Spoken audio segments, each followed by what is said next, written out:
cada vez que la abrimos tu palabra, hoy una vez más pueda conmover nuestro corazón, una vez más pueda tocar las fibras más íntimas de nuestra vida, pueda traer luz, esperanza, perdón, pueda limpiar y purificar nuestro corazón.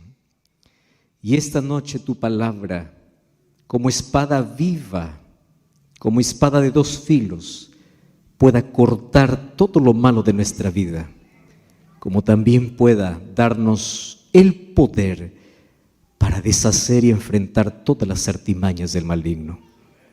Danos tu bendición. Bendice a cada persona que hoy está aquí en este templo, mas también a las cientos y miles de personas que nos acompañan desde diferentes países, aún teniendo diversos horarios. Este momento están dedicando un tiempo especial para poder estudiar tu palabra. Y queremos que tú nos puedas abrazar, nuestro corazón pueda ser lleno de esperanza, nuestros ojos puedan ser abiertos para ver que estamos en el tiempo del fin, pero también para estar preparados para ese grande día. Danos tu bendición en el nombre de Jesús. Amén y amén. Qué bueno es poder estar aquí. Este es nuestro segundo encuentro y hoy estamos listos para poder abrir la palabra del Señor. Y yo les dije ya en nuestro primer encuentro, que fue ayer, que durante toda estos días vamos a enfocarnos en solo 3 versículos, ¿verdad? Si ustedes recuerdan, entonces vamos al libro de Romanos, capítulo 13. Romanos, capítulo 13. Y vamos entonces allí a leer el versículo 11 y el versículo 12. Romanos, capítulo 13, versículo 11. Ayer ya nosotros comenzamos descifrando la primera parte. Mas hoy una vez más vamos a leer, dice el versículo 11, y esto, conociendo el tiempo, que es ya hora de levantarnos del sueño, porque ahora está más cerca de nosotros nuestra salvación que cuando creímos. La noche está avanzada y se acerca el día. Desechemos pues las obras de las tinieblas y vistámonos de las armas de la luz. Para hacer un breve repaso simplemente, ayer dijimos que nadie se despierta a menos que no conozca el tiempo. Conocer el tiempo es fundamental. Y en la Biblia nosotros tenemos a la profecía que nos marca exactamente en qué parte de la historia nos encontramos. Dentro del reloj profético, nosotros sabemos en qué momento estamos. Y ya repasamos algunas señales: ambiente religioso, ambiente político, ambiente social, ambiente natural, y la última señal que será la predicación del Evangelio. Y todo eso nos encamina hacia una orden. Y el apóstol Pablo dice: si conoces el tiempo, es hora de despertar, es hora de levantarnos. ¿Y de qué manera nos despertamos? ¿Recuerdan ustedes que habían 3 parábolas en el cual hicimos un énfasis especial? Mateo capítulo 25, 10 vírgenes, parábola de los talentos, de las ovejas y los cabritos. Preparación espiritual, preparación misional y preparación a través del servicio. Mas todo eso nos tiene que llevar a un reavivamiento y a una reforma. Y el reavivamiento comienza con oración, se sostiene con oración. Los cristianos hoy necesitamos volver a lo básico, a las vocales, al ABC, aquello que es fundamental. Ayer dijimos de que de nada sirve todas las cosas que podamos hacer para Dios, en nombre de Dios, pero sin Dios. Y es triste. ¿Por qué? Porque es fácil hablar de Dios, pero qué difícil es hablar siempre con Dios. Una cosa es hablar de Dios y otra cosa es hablar con Dios. Y tenemos muchos que hablan de Dios y nosotros somos llamados para hablar de Dios. A través de nuestro testimonio, a través de las cosas que hacemos, de nuestras palabras. La iglesia existe para predicar el evangelio. Pero hablar de Dios sin primero hablar con Dios nos lleva a una incoherencia. Entonces cuando vamos a la gente y le decimos, ven, Jesús transforma la vida, él viene y me mira y dice, ¿qué vida? Vamos a la gente y decimos, ven, Jesús te da paz, pero la gente te ve turbada. Vas a la gente y te dice, ven, porque Jesús es alegría, y tú estás amargado. Entonces, ¿qué tipo de evangelio? ¿Qué cosa estamos dando a las personas? Entonces, despertar del sueño representa un reavivamiento, y ese reavivamiento trae una reforma, porque obviamente cuando cambia la mente, cambian los hábitos, cambia lo externo. Y dijimos que lo peligroso es que hoy estamos tan preocupados solamente en el maquillaje espiritual, menos en un cambio real. Cuando el cambio tiene que venir de adentro hacia afuera, no de afuera hacia adentro. Bueno, pero hoy nos ha tocado la tercera parte. ¿Y cuál es la tercera parte? Desecha las obras de las tinieblas y vístete de las armas de la luz. Así que hoy voy a comenzar hablando sobre un asunto que a todos nos compete. Miren, el problema no es estar en las tinieblas. El problema es conocer la luz y jugar con las tinieblas. Voy a explicar esto de nuevo porque en base a esto vamos a hablar muchas cosas hoy. El problema no es estar en las tinieblas. ¿Por qué? Porque aquel que está en las tinieblas un día conoce la luz y abandona las tinieblas. El problema no está en aquel que está hoy en las tinieblas. El problema está en aquel que conoce la luz, pero juega con las tinieblas. Y le voy a decir por qué razón. La razón es simple. El mayor peligro del cristiano es familiarizarse extremadamente con los asuntos espirituales sin cambiar nada. ¿Qué sucede? Cuando tú te familiarizas tanto con algo, pierdes el miedo. Yo no sé si ustedes recuerdan la primera vez que ustedes tomaron un automóvil. Yo recuerdo aquella primera vez. Vamos a aprender a manejar. Ahí estaba. Primero alguien me acompañó, me dio todas las indicaciones, vas a hacer esto. Y uno comienza, ¿verdad? Despacito allí, el timón con miedo y respeta todas las señales, ¿no? Todo. Genial. Eso es hasta que aprendas, ¿verdad? Una vez que aprendas ya no te da tanto miedo, porque te familiarizas. Y cuando pierdes el miedo, muchos de los accidentes justamente ocurren por mucha confianza, exceso de confianza. Aquí te dice manejar, bueno, yo voy a hablar en el lenguaje que yo conozco, aquí son millas, pero allá 80 kilómetros por hora, aquí 80, yo puedo manejar 120, ¿no? Puedo, ¿por qué? Autoconfianza. Cuando te familiarizas demasiado, tú confías mucho. ¿Qué sucede? Eso sucede en la iglesia en el asunto espiritual. ¿Hay que orar? Sí, hay que orar. Dime un concepto de oración. Conoce todos los conceptos de oración.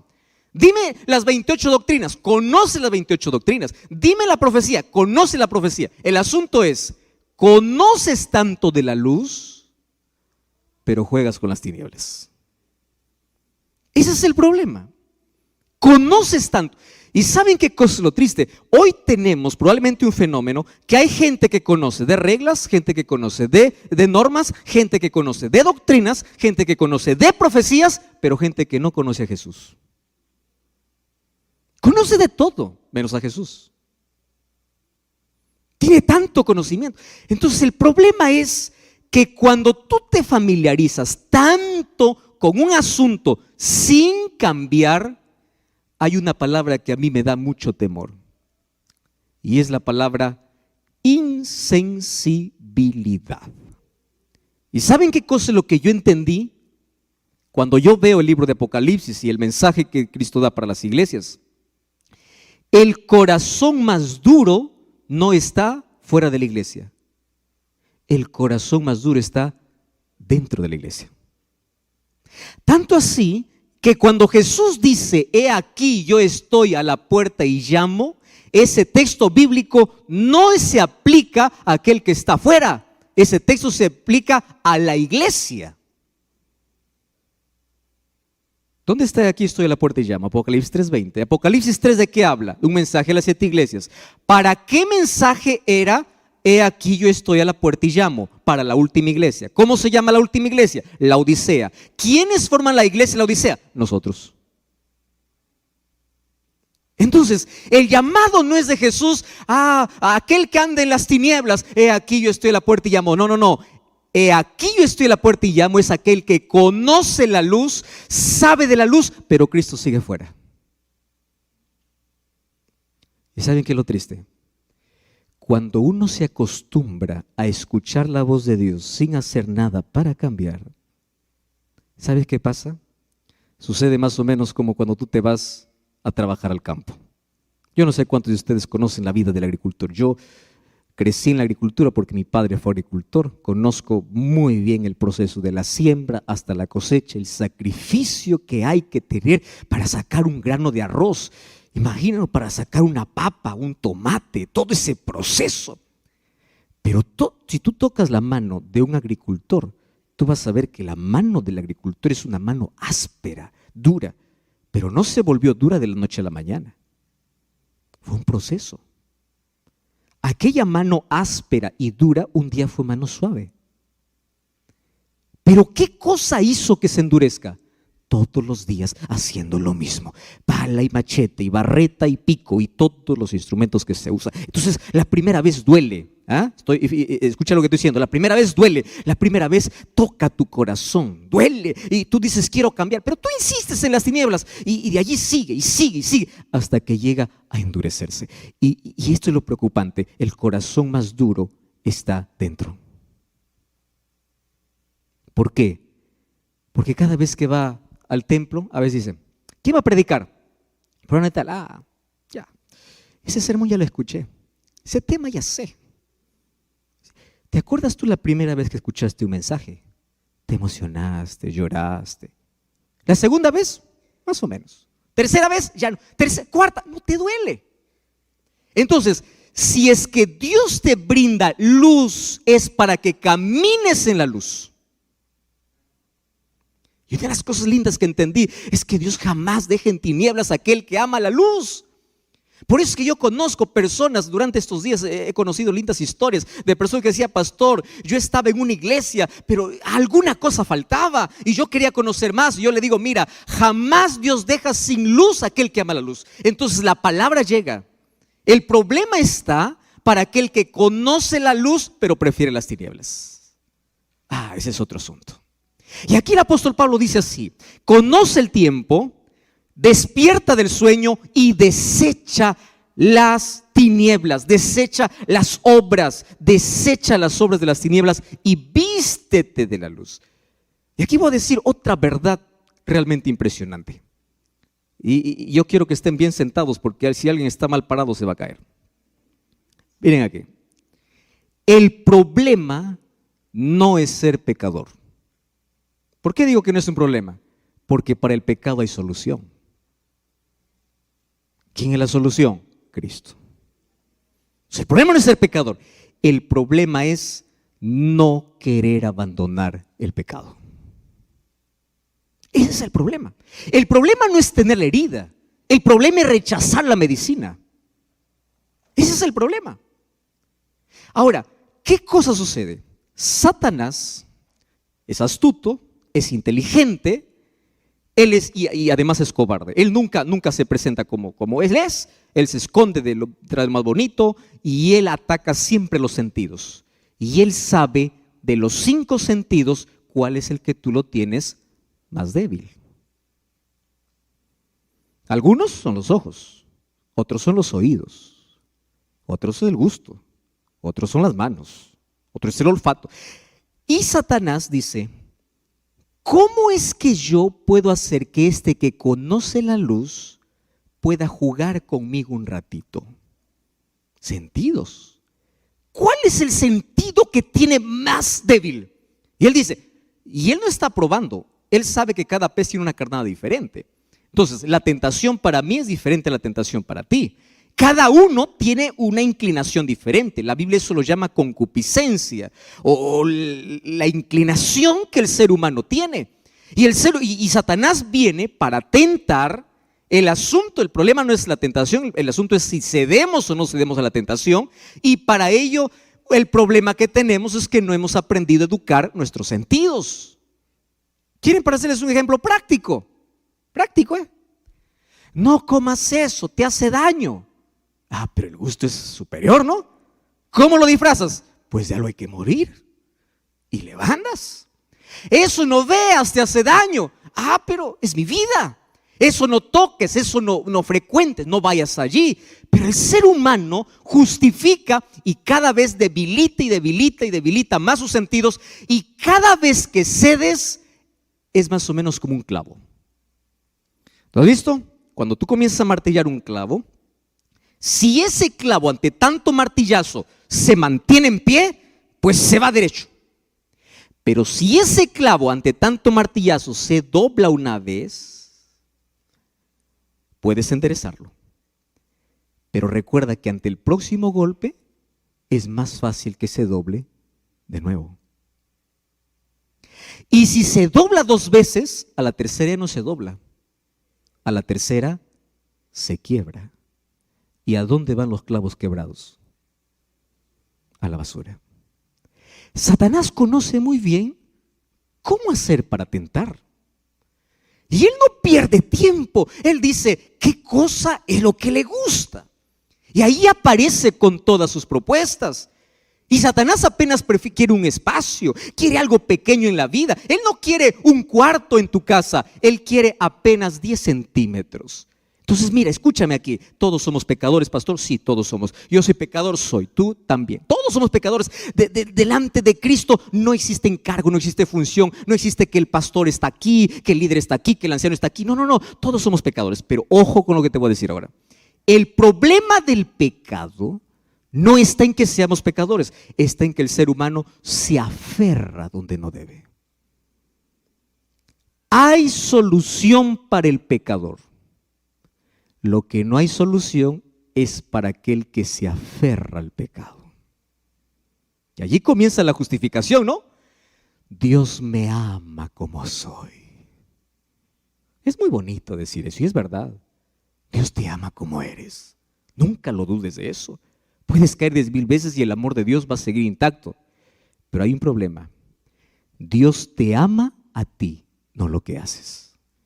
Y si realmente tú te bañas de la gracia salvadora de Jesús, el Dios que te ama es el Dios que te transforma. Porque como dije ayer, Dios te acepta como llegas, pero no te deja como estás. Puedes llegar como el pródigo, andrajoso, pero cuando llegas a Él sí te cambia el vestido. Él te transforma.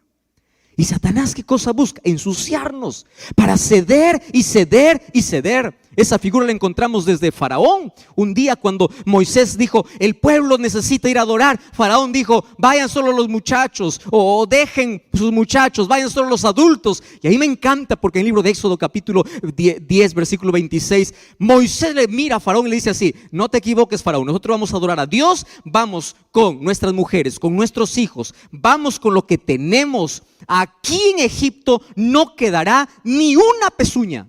¡Qué valentía! Eso significa, contigo no hay negociación. Si nosotros tuviésemos esa valentía para decir al diablo, contigo no negocio, para ti no queda ni una pezuña, no significa que dejas de ser pecador. El asunto es que cada vez que viene a tentarte, tú no te aferras al pecado. ¿Están entendiendo? Todos somos pecadores. El problema es aferrarnos. Desechemos pues las obras de las tinieblas. ¿Y por qué tenemos que desechar? Alguien puede preguntar, pastor, ¿y eso qué tiene que ver con los eventos finales, no? Porque durante esta semana estamos hablando sobre las cosas que ocurrieron en el tiempo del fin. No saben por qué. Porque es ahora que si no aprendemos a desechar las obras de las tinieblas, muy pronto vamos a pasar por una situación más complicada. Miren lo que dice el libro de Lucas capítulo 22, versículo 31 y versículo 32. Dice así: dijo también el Señor. Yo voy a pedir que ustedes lean la parte en rojo y yo voy a leer solamente lo que está en negrito. ¿Está bien? Dijo también el Señor: Simón, Simón, he aquí, Satanás os ha pedido para zarandearos como a trigo, pero yo he rogado por ti para que tu fe no falte, y una vez vuelto, confirma a tus hermanos. ¿Saben qué cosa es lo que me llena de intriga de ese texto? Es que ante ese pedido Jesús no le dice: yo te libro del zarandeo. No. Jesús le dice: yo solamente oré para que tu fe no falte. ¿Qué quiere decir?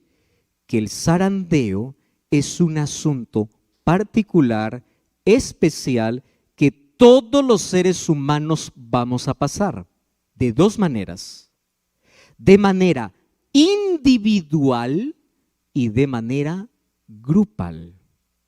Así que déjenme explicarles hoy en qué momento el cristiano es zarandeado. En primer lugar, de manera individual, y luego en el tiempo del fin, que ya estamos en ese tiempo, nuevamente la zaranda se moverá y aquel que no es trigo, pues el viento se lo llevará.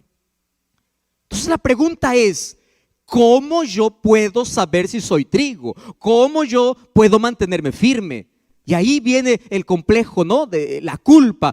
Es que yo soy pecador, es que yo soy débil, es que yo soy tentado, es que yo no puedo. Hoy vamos a entender un poquito cómo es el asunto del zarandeo. Yo quiero que ustedes entiendan, el asunto del zarandeo es la mayor realidad que cada día la iglesia vive. Una vez más, de manera individual está sucediendo ahora. Y de manera grupal va a suceder de aquí a poco. Justamente antes de que Dios derrame la lluvia tardía. Eso será nuestro tema del sábado. O sea, en la lluvia tardía ya estará seleccionado, ¿qué cosa? El trigo.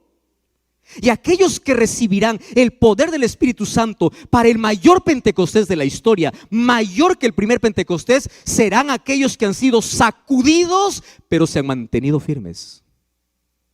Porque el cristiano, antes de poder esperar o antes de poder ir al cielo, primero es sacudido para ver cuál es su intención, cuál es su motivación, qué tiene en el corazón. Porque es fácil ser cristiano y ir a una iglesia, tener la Biblia bajo el brazo y decir: amo a Cristo, aleluya, amén, gloria a Dios. Pero ¿qué sucede cuando viene la zaranda? ¿Qué sucede cuando viene el viento? ¿Qué sucede cuando viene el problema? ¿Dónde está tu fe? Y escúchame bien lo que te voy a decir ahora. Si tu fe no es capaz de sostenerte en los días más oscuros de tu vida, evalúa tu fe. Porque es la fe. Jesús nunca prometió que sus hijos nunca pasarían por problemas. El falso evangelio, ¿cuál es? Ven a Jesús, tus problemas acabarán. Eso es falso. Dios tiene poder para restaurar, sí. Dios tiene poder para curar, sí. Pero nunca Dios te ha prometido que si vas a Él, tus problemas acaban. Al contrario, Jesús te dice: el que quiere ser mi discípulo, venga, pero tome su cruz y sígame. Y feliz es aquel que entiende que aunque el cristianismo tiene una corona al final de su carrera, antes de la corona, primero tiene una cruz para el camino. Ahora, ¿qué es el zarandeo individual? Aquí vamos a responder algunas preguntas. Primero, ¿quién produce el zarandeo? Según el texto que hemos leído, Jesús dice: Satanás ha pedido. Pero en esta tarde vamos a entender que el zarandeo individual tiene dos dimensiones. La primera dimensión se llama el zarandeo producido por Dios mismo. Pastor, ¿es posible que Dios pueda zarandear? Sí. ¿Y a qué lo llamamos el zarandeo divino? El zarandeo divino es el proceso por el cual Dios quiere hacer brillar su carácter en tu vida. Y lo voy a hacer en 2 ejemplos. Dice que una vez se le preguntaron a un joyero, ¿cuándo es que el oro es oro puro? Y el joyero respondió lo siguiente: cuando puedo ver mi rostro reflejado en el oro. Pero para que el oro pueda reflejar el rostro de aquel que lo tiene que pasar por un proceso. Y ese proceso se llama fuego. Cuando nosotros enfrentamos el fuego, existen 2 tipos de personas. Personas tipo oro y personas tipo leña. ¿Qué sucede cuando tú colocas leña al fuego? ¿Cómo termina ese pedazo de leña? Por más fuerte que haya sido, cenizas. ¿Qué sucede cuando colocas el oro en el fuego? Más fuego, más brilla. La pregunta es, ¿quién eres? ¿Oro o leña? Porque puede ser que en algunos casos nuestra fe se deshaga ante la primera prueba de la vida. Y quiero que sepas que la Biblia sí habla de que Dios sí prueba a sus hijos. Es bíblico. Dios permite que sus hijos pasen por el desierto, pero Él los acompaña. Eso es bíblico. Dios permite que sus hijos entren al horno de fuego, pero Él los acompaña. Él nunca te prometió que no pasarás por el desierto, que no pasarás por el horno. Él te prometió: estaré contigo en el desierto y en el horno. Pero hay algo que no puede evitar: que tú pases. ¿Y por qué razón Dios quiere llevarnos allí? Hermanos, por una razón simple. Porque hay tanta cosa que Dios quiere quitar de nuestro corazón y el ser humano no aprende a la buena. Quiero que ustedes entiendan esto, y esto lo aprendemos desde niños. Dile a un niñito: no metas tu dedo allá en el enchufe. Mientras más le digas no, él tiene más ganas de meter. ¿Es así o no? Lo digo porque a mí me ha pasado. Es peligroso. Ay, pero quiero probar. ¿Por qué es peligroso? Claro, cuando crecemos ya no metemos el dedo al enchufe, pero metemos a otras cosas. Y comenzamos a jugar con el peligro, ¿verdad? Ante los no parece que nosotros somos impulsados y queremos. Entonces, ¿qué cosa tiene que hacer Dios? Para salvarnos, a veces tiene que pararse como un padre y decir: eso no. Y si tú realmente me amas, yo voy a permitir, te voy a llevar al desierto, te voy a llevar al horno y vamos a pasar juntos. Pero quiero una cosa: que en el horno tú no te sueltes de mi mano. Yo prometo estar contigo, pero tú no te sueltes. No te sueltes. Entonces, cuando la gente dice: pastor, estoy pasando por crisis, problemas, enfermedad, dolor, conocí a Jesús y un problema tras otro, le digo: bienvenido al horno, pero no te sueltes, va a pasar. No es eterno, pero mientras pasa parece que es eterno. Pero aférrate, aférrate. ¿Y por qué razón? Porque para que Dios pueda quitar el mayor problema del ser humano y nos enseñe a depender, quiero que sepas que las lecciones más poderosas de la vida no lo aprendemos en la prosperidad. ¿Sabes cuándo lo aprendemos? En la dificultad. ¿Cuándo oras más tiempo delante de Dios?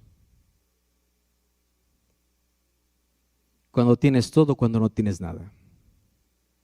¿Por qué? Porque así somos. Dios quiere arrancar el cáncer. Y a veces ese cáncer que te está carcomiendo y puede hacer que te puedas perder, Él tiene que usar el bisturí divino. ¿Qué cosa es el bisturí divino? Es una operación. Yo ya conté esta historia. Hace algunos años yo enfermé, fui al médico. Me dijeron: tienes el apéndice a punto de reventar. De aquí no sales, te vamos a operar. Me pusieron una anestesia primero. Y todos los que han ido ya a un quirófano, ¿no? Ve todos los cuchillos que le van a meter ahí. Yo lo llamo cuchillo, pero tiene su nombre, obviamente, ¿no? Todas las cosas. Ahí aparece el equipo médico, aparece la anestesiólogo, el anestesiólogo. Tranquilo, tú no vas a sentir nada.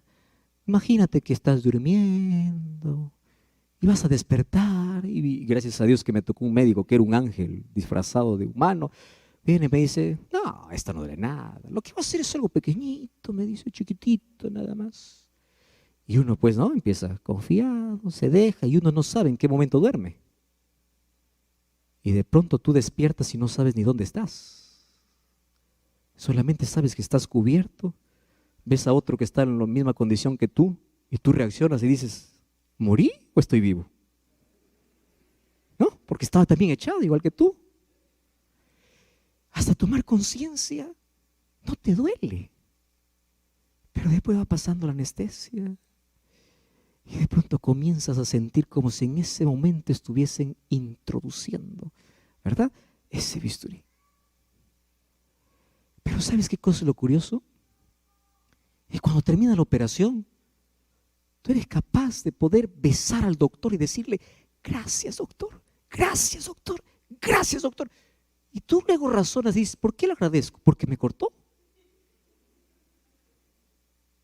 ¿Qué cosa hizo? Cortarte. Ah, sí. Era necesario hacer un corte para quitar lo que te iba a matar. ¿Estás entendiendo? Entonces, ¿qué cosa hace Dios? Dice, hijo, tú tienes un cáncer en el alma. Tu orgullo te va a hacer perder.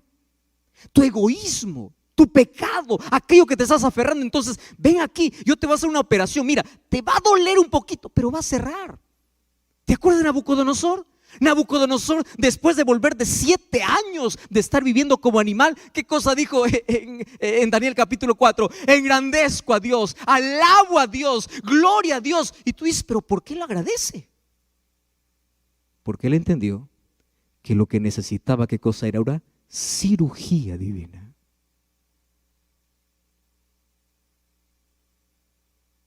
Entonces, la primera fase del zarandeo individual, ¿en qué consiste?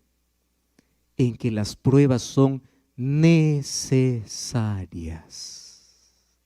Entonces cuando te vaya así todo mal, parece que Dios no te escucha. ¿Viste? Aquella sensación que el ser humano tiene, ¿no? Pastor, Dios ya no me escucha. Y a mí me duele. ¿Sabes por qué? Porque yo también lo he sentido. Llega un momento en la vida en que te va mal y mal y mal y mal y parece que oras y Dios parece que está en silencio, en silencio. Y ahí aprendí una cosa: el cristiano aprende a vivir no confiando en lo que siente, sino aprende a vivir confiando en las promesas de Dios. Porque si tú solamente dices, no siento, yo no imagino a David escribiendo Salmo 23 así: cuando ande por el valle de sombra y de muerte, yo sentiré que tú estás conmigo. No. Él dice así: cuando ande por el valle de sombra y de muerte, no temeré, porque tú estás. Aunque no lo sienta, tú estás. ¿Es eso la fe? La fe no es sentir, la fe es creer. Entonces cuando pases por el bisturí, cuando pases por el fuego, cuando pases por el desierto, no esperes sentir, cree, Dios está. ¿Y qué cosa es el zarandeo? Mi fe se fortalece en el dolor, mi fe se fortalece en la prueba. No es que ante el primer problema, ya caigo, ya me desanimo, ya me voy a dar la vuelta a Dios, ya doy la espalda a Dios. No, el zarandeo individual hecho por Dios tiene que ver para probar cómo está tu fe. Te voy a hacer un ejemplo bien práctico para que me entiendas mejor. ¿Recuerdas tú al joven rico? El joven rico un día se acercó a Jesús y le dice: maestro bueno, ¿qué haré para heredar la vida eterna? Y Jesús lo zarandea. ¿Cómo lo zarandea Jesús? Le dice así: primero, ¿por qué me llamas bueno? Bueno solo Dios, reconozco que yo soy Dios. Y luego cambia, le dice solamente maestro. ¿Qué voy a hacer? ¿Los mandamientos guardas? ¿Y qué cosa respondió el joven? Muy bien. Una cosa te falta. No le dice que sea pobre.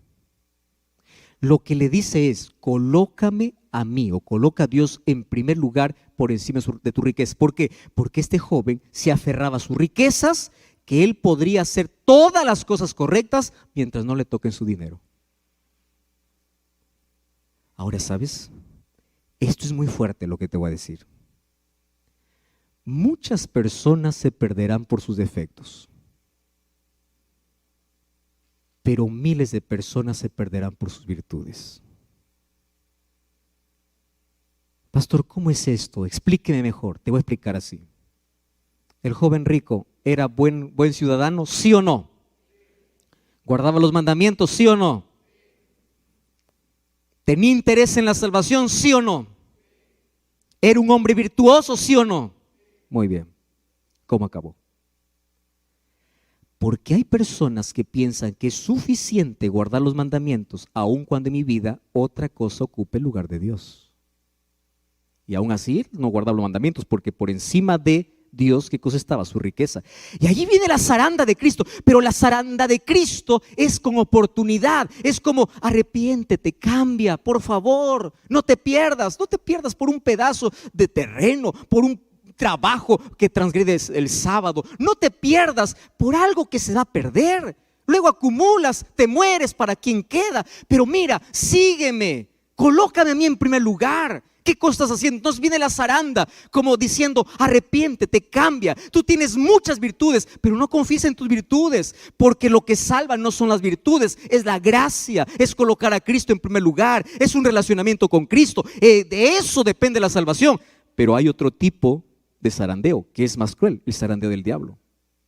El zarandeo del diablo es el zarandeo para verte arruinado en el suelo. Y la intención de él es para que tú no te levantes. Mira, ¿cuál es el zarandeo del diablo? ¿Recuerdas tú a Pedro? ¿Cuál es el problema de Pedro? Señor, yo iré contigo si es posible hasta la muerte. Allá voy. Y Jesús tenía que hacer una cirugía. Y porque Jesús tenía que hacer una cirugía en el corazón de Pedro, ¿qué cosa hizo? Permitió que ahora Satanás mismo lo pueda zarandear. Por eso es que le dice, mira Pedro, Satanás me ha pedido, pero yo he orado por ti, para que tu fe no falte. ¿Cómo fue la zaranda? El orgullo. Yo, Señor, yo. Tú estás equivocado, todos se escandalizarán, menos yo. Yo voy a estar contigo hasta la muerte. Hasta que llega un momento en que Jesús sale del Getsemaní, y allí vienen todos para prender a Jesús. Y lo primero que hace Pedro, ¿qué cosa es? Sacar la espada, defender a Jesús y quitar la cabeza a alguien. Saca la espada y todo lo que consigue es cortar una oreja. Y cuando corta la oreja, yo imagino, porque ustedes saben que un orgulloso cuando hace algo quiere que todo el mundo le aplauda, ¿no? Yo imagino que Pedro estaba diciendo, ¿viste lo que hice por ti? Una oreja es algo, algo es algo, ¿no? ¿Me vas a aplaudir o no? ¿Cómo es el asunto ahora? Y Jesús, en lugar de aplaudirle, le mira y le reprende. Pedro, guarda tu espada. Lo que tú has hecho no está bien. Eso no es correcto. ¿Sabes qué se llama eso? Herir el orgullo. O sea, lo que yo hago no vale nada. Ay, dile eso a un orgulloso. ¿Cómo duele?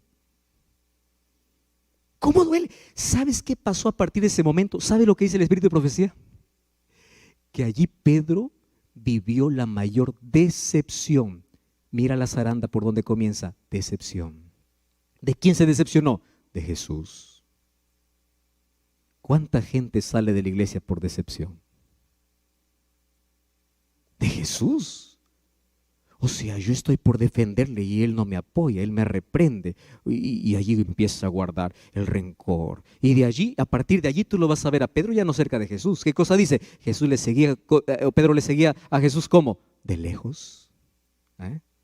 Se decepcionó. ¿Cuántas heridas tienes en tu corazón? Es que el anciano me dijo, es que el pastor me miró mal, es que fulano de tal no me saludó. Si supiera lo que me hicieron. Decepción. Y vas guardando cositas ahí en tu corazón, ¿no? Fulano y fulano, y piensas que todo el mundo está en contra de ti, hasta que llega un momento en que tú tienes que testificar de Jesús y en ese momento dices, yo no soy más, ya no más, no lo conozco, no lo conozco. Ay, ahí Satanás aprovechó. Y aprovechó para decirle, ya negaste, tú no mereces nada, ya estás hundido. Yo quiero decirles aquí un asunto interesante. Hablando acerca del zarandeo, ¿ustedes saben que existen 2 zarandeos? ¿Cuál es el segundo zarandeo? El primer zarandeo consiste en que aquel que está caminando no caiga. Entonces aquel que pasa por las dificultades sigue caminando, llora, grita, pero sigue caminando y no cae. ¿Correcto? Entonces pasa el primer zarandeo. Pero el segundo zarandeo es más complicado. El segundo zarandeo está para aquel que cayó. Y aquí entra la parte más bonita. Ustedes saben que aquel que cayó también es zarandeado, pero el doble. ¿Y por qué razón? ¿Cuál es el zarandeo del que está caído? No te levantes. Ese es el zarandeo. Yo quiero decirte una cosa, no te preocupes si caíste en la vida. Voy a hablar para alguien que está mirándome allí del otro lado.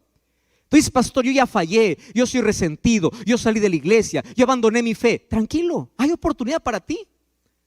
Es verdad que el primer zarandeo caíste, correcto, todos los seres humanos caemos. Es más, quiero decirte que el cielo estará lleno de personas que cayeron.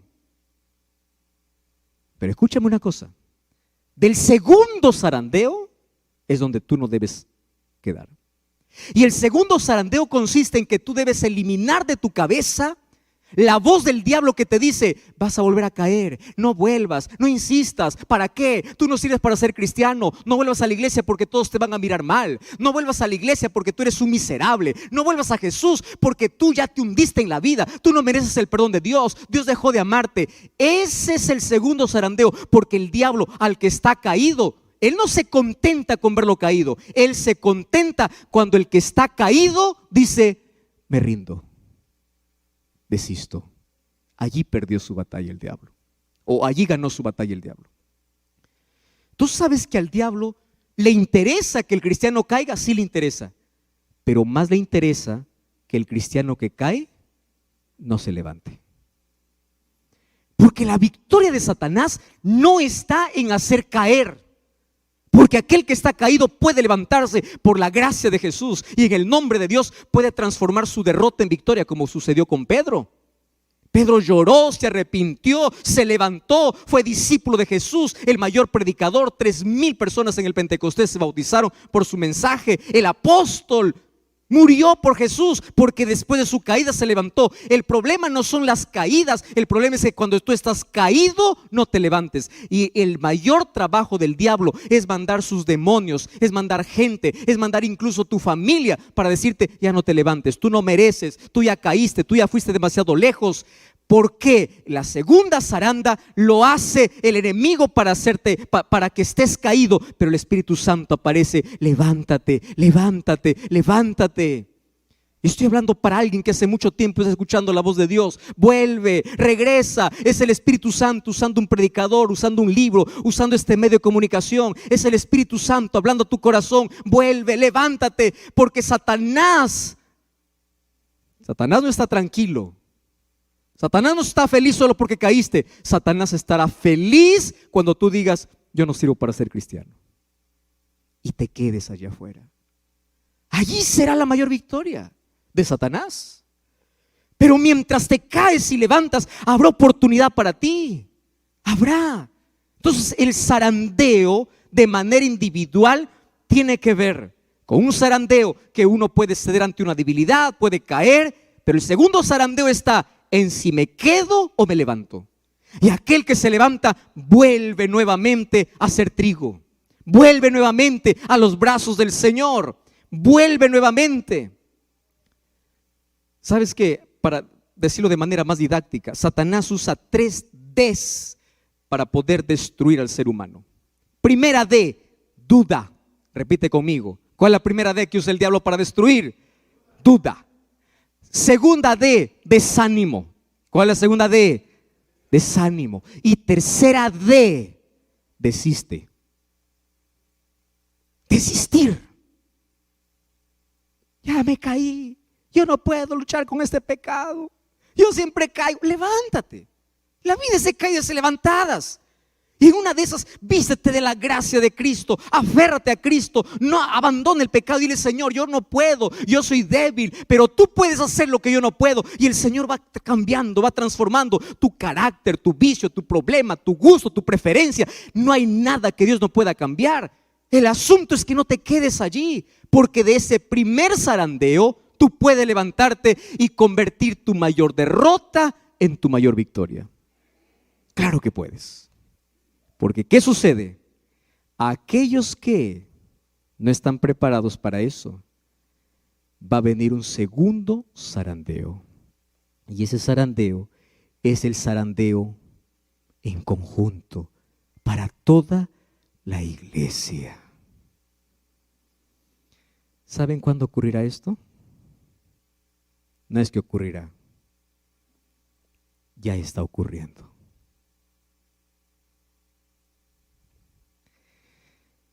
¿Ustedes saben cuándo se dará este segundo zarandeo que sacudirá la iglesia? Y se verá la mayor apostasía de todos los tiempos. ¿Qué cosa es apostasía? Miles de personas abandonarán su fe. Y aquellos que un día parecían estar firmes se volverán en enemigos del pueblo de Dios. Pero saben, yo encontré un texto que a mí me impactó mucho y dice así: aquellos que caerán en el zarandeo serán aquellos que tuvieron una experiencia superficial con Dios. Por eso es que yo insisto desde ayer, 40 años en la iglesia no significa nada a menos que tú no pases tiempo con Dios. Y acá hay una frase que quiero que se te quede en la cabeza. Cristianismo no se cuenta los años que estuviste en la iglesia, sino el tiempo que pasaste con Dios. Eso es cristianismo. Entonces, aquellos que no tienen una experiencia real y profunda caerán en conjunto. Ahora estamos hablando en conjunto. ¿Cuáles son las cosas por las cuales caerán? A mí me encanta porque dice que cuando el creyente ora, los ángeles vienen para poder levantarlo. Pero antes de la lluvia tardía, antes del fuerte pregón, vendrá la zaranda más fuerte sobre toda la iglesia. Ahora estamos viviendo un poco de eso. Ustedes saben que hay personas que están esperando un pretexto para dejar la iglesia. Y quiero decirles una cosa. COVID-19 ya nos enseñó, nos dio un adelanto de lo que va a pasar. Iglesia de 300 miembros, ahora solo hay 100. ¿Dónde están los 200? Estaban esperando solo una oportunidad. Y todavía no estamos en la zaranda fuerte. Para que ustedes entiendan que el remanente de Dios no se trata de multitudes. Ahora, 4 cosas por el cual vendrá el zarandeo. Número 1. ¿Leen conmigo? Descuido e indiferencia. Miren ese texto. En el zarandeo, algunos fueron dejados al lado del camino. ¿Quiénes fueron dejados al lado del camino? ¿Qué dice allí lo que está en rojo? ¿Pueden ustedes leer conmigo? Los descuidados e indiferentes que no se unieron con quienes apreciaban la victoria y la salvación, lo bastante para perseverar. ¿Cómo tenían que perseverar? Orando angustiosamente por ellos, no lo obtuvieron. ¿Qué no obtuvieron? La victoria. Y quedaron rezagados, ¿dónde? En las tinieblas. Y esta es la parte que más duele, ¿verdad? ¿Qué cosa dice?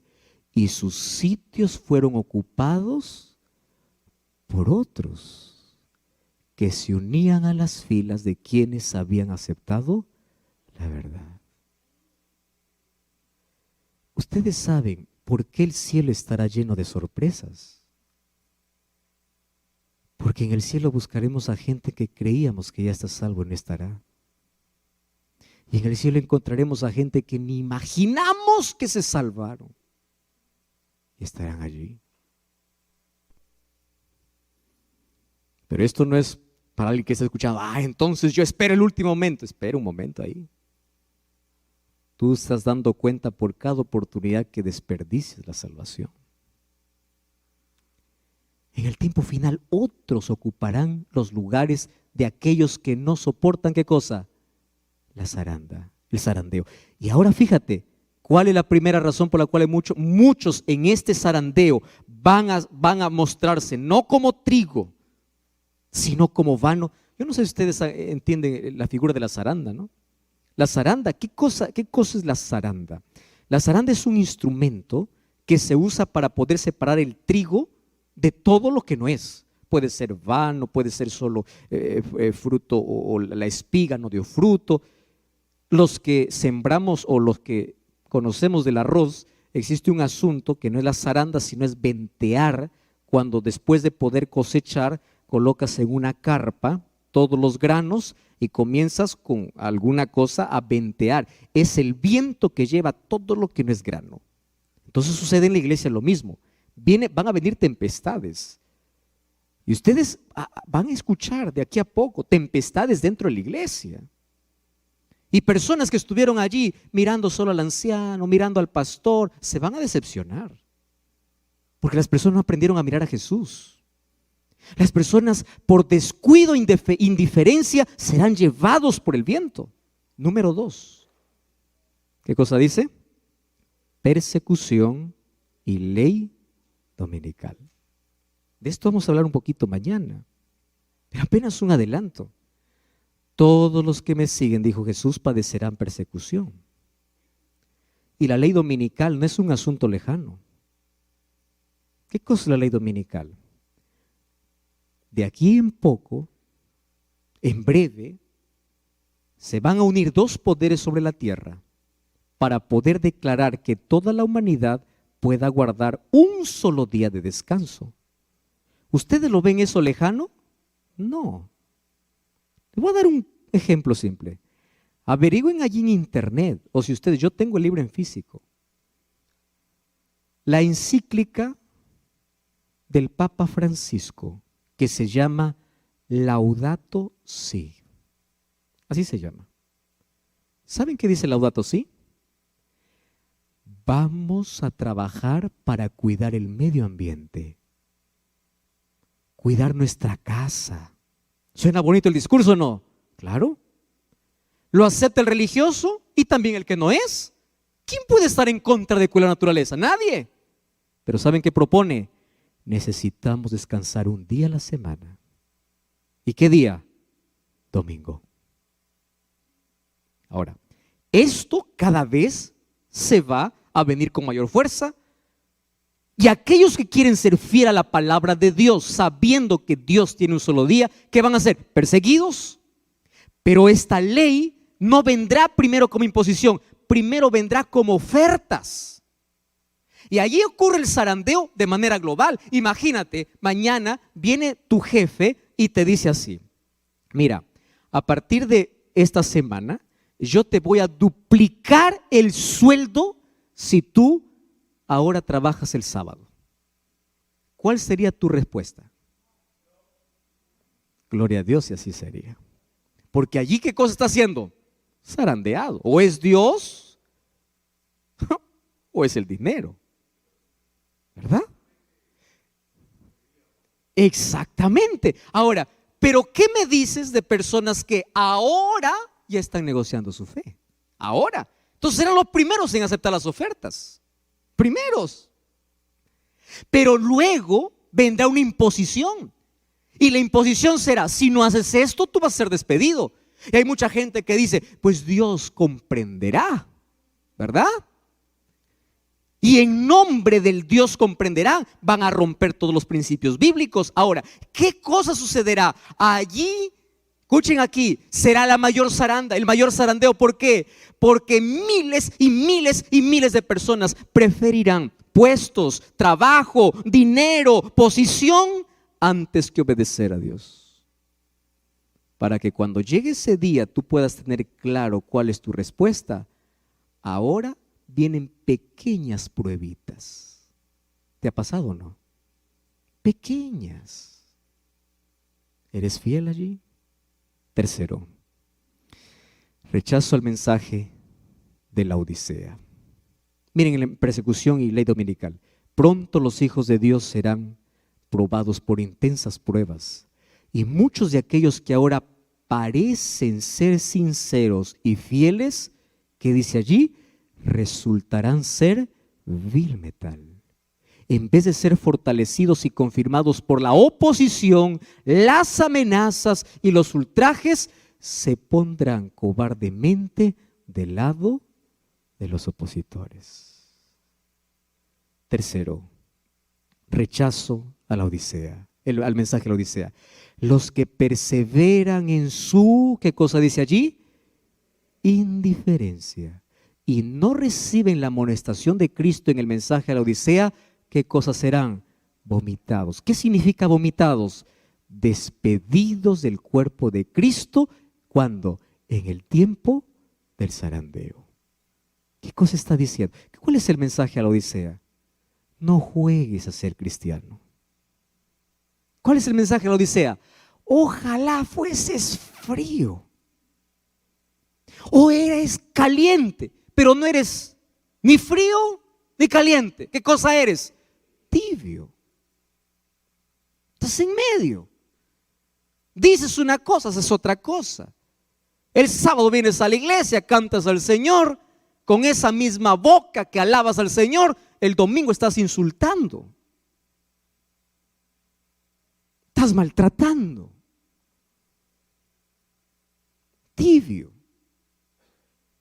Rechazo el mensaje por la indiferencia. El asunto es que se acostumbraron a escuchar tantas veces el mensaje de Dios, y lo peor es que ellos se conformaron con su estado espiritual. Hay gente que se conforma. Así será, pues. Así moriré, pastor. Así. No hay cambios. Finalmente, fíjense lo que dice aquí. Conocimiento superficial. ¿Qué es conocimiento superficial? En lo porvenir, las supersticiones satánicas, ¿qué cosa dice? Cobrarán formas nuevas. El error será presentado de un modo agradable y halagueño. Falsas teorías revestidas de luz serán presentadas al pueblo de Dios. Así procurará Satanás engañar a los mismos escogidos, si fuera posible. Eso dijo Jesús en Mateo 24. Y se ejercerán influencias extremadamente seductoras. Y esa frase hay que tener en cuenta. ¿Qué dice? Se hipnotizarán las mentes. ¿Saben que eso ya se está cumpliendo hoy? Satanás está vendiendo toda la filosofía a través de películas y música.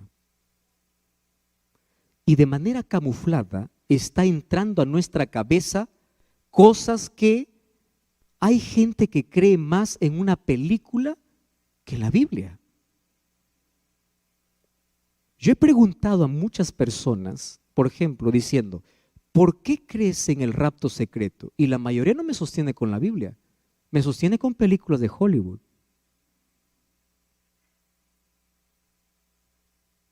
¿Y saben qué cosa es lo triste?